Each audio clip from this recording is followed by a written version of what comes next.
कई बार हम सोचते हैं कि जीवन में सब कुछ सीखा जा सकता है, परंतु कई बार ज्ञान न होने के कारण हम गलतियां भी करते हैं। तो गुरुदेव, क्या हमारा अनुभव हमें सर्वश्रेष्ठ बना सकता है? हाँ, देखिए, हमें एक्चुअली होता क्या है कि अगर हम किसी भी विषय पर केंद्रीभूत ऊर्जा करने लगे, जैसे एक समय में एक ही विषय को सोचे, तो एरर बहुत कम होते हैं।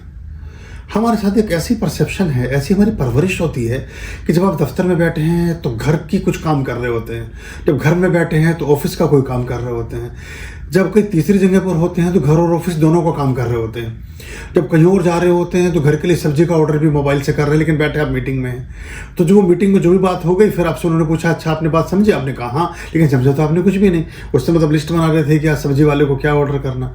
एक समय में एक जगह रहने का अभ्यास अगर हम करें तो हमारी ये गुणवत्ता ठीक होती है और एरर कम होते हैं। दूसरा, विजुलाइज करिए चीज़ों को, एट्रेंडम मत करिए।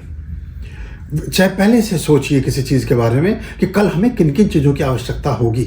आज हम तैयारी कर रहे हैं दिल्ली से हरिद्वार जाने की, तो दिल्ली से जब रेलवे प्लेटफॉर्म पहुंचेंगे उसके बाद से क्या क्या चीज़ें आ सकती हैं हमारे अनुभव में, क्योंकि सारी ही चीज़ों का अनुभव आप स्वयं करें, ये भी कोई बुद्धिमत्ता की बात नहीं है।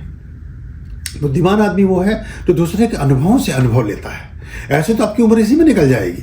हर चीज़ का तजर्बा आप खुद ही करने लगेंगे तो फिर सारा ज्ञान और सारे उदाहरण और सारी शिक्षाएं और सारी पुस्तकें सब व्यर्थ है। तो आप देखें कि दिल्ली से हरिद्वार जो गए हैं उनसे एक बार बात जरूर करें। हमारे पास एक्चुअली विषय को समझने के लिए बहुत कम समय है और हम उसमें कूद पड़ते हैं बस। ये सबसे एक गलत तरीका हो जाता है कि जैसे हम क्रिकेट खेलना नहीं आता और मैच में जाके खड़े हो गए बैट पकड़ करके, तो फिर क्या खेल पाएंगे।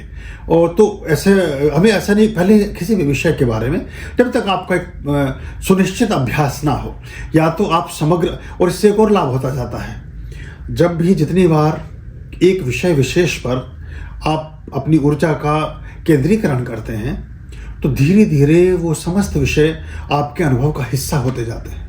लेकिन चूंकि कभी भी किसी भी विषय पर टोटलिटी में फोकस किया ही नहीं, तो विषय तो हमने 100 कर लिए होते हैं लेकिन अनुभव में एक कभी नहीं होता।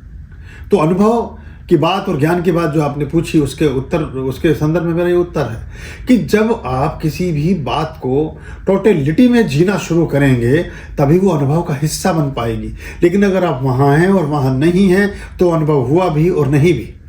जैसे कक्षा में आप पहुंचे तो, लेकिन आप फिजिकली प्रेजेंस हैं, मेंटली एब्सेंट हैं, तो उस कक्षा को अटेंड करने का कोई भी मतलब नहीं है आपके लिए। आप फिजिकली, मेंटली, हर तरह से इमोशनली जब हैं उसी में रहें। ये अगर हम करने लगें तो हम बहुत सारी दुविधाएं, बहुत सारी समस्याओं से परे जा सकते हैं और किसी भी बात को समझने सीखने का यही एक बेहतर तरीका हो सकता है। खाना खा रहे हो तो खाना ही खाओ, पूरी दुनिया में माचिस की तीली। घूमने जा रहे हो तो घूमो ही, पूरी दुनिया में माचिस की तीली। बाद में देख लेंगे, जितनी जलेगी कुछ तो बचेगी ना। अरे 10-20-100 किलोमीटर तो बची जाएगी पूरी दुनिया अगर जली भी गई। 12,000 किलोमीटर, 15,000 किलोमीटर की परिधि है, इतनी जल्दी खत्म होने वाली नहीं है। पर जो कर रहे हो उसको, ये बड़ी तेजी से एक अभाव पैदा हो रहा है यूथ में। वो हर समय उथला है, मतलब थोड़ा सब कर रहा है और वो कुछ भी नहीं कर रहा है ना। मास्टर ऑफ ऑल, रिजल्ट में उसका नहीं आता है, फिर कुछ होता नहीं है। तो ये जो है, किसी एक विषय को ही ठीक से समझें, पूरी तरह समझें, गहराई से समझें, सीरियसली समझें, फिर अगले विषय में कदम रखें। लेकिन हम डिशें तो 10 बनानी जानते हैं और एक भी ठीक से नहीं बना पाते, इसलिए हमारे ज्ञान और अनुभव में एक कमी आती है। अभ्यास से संभव हो जाता है, टोटलिटी से और विचार शून्यता से, क्योंकि जो सामाजिक प्रक्षेपण है ये भी आपको जमने नहीं देता कहीं।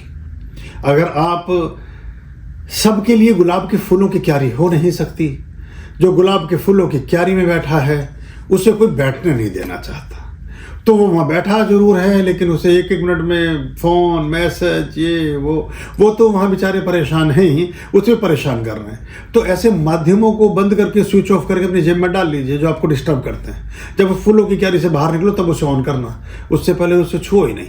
क्योंकि जो फूलों का सौंदर्य है उसके साथ कांटों की चुभन साथ साथ उसकी शेडो में है, उसकी छाया में है।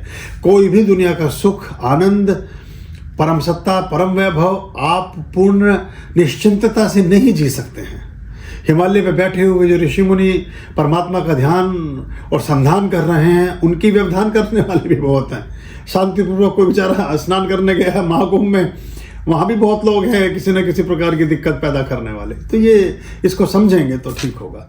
आर्यं शरणं शुभमस्तु, संभवकरणं हरमस्तु, देवं वर्णं कर्मस्तु, पापं चरणं परमस्तु, पापं धर्मं मर्मस्तु, तारं कर्मं धर्मस्तु, हृदयं बीजं धर्मस्तु, शोकं दुःखं हरमस्तु, शोकं दुःखं हरमस्तु।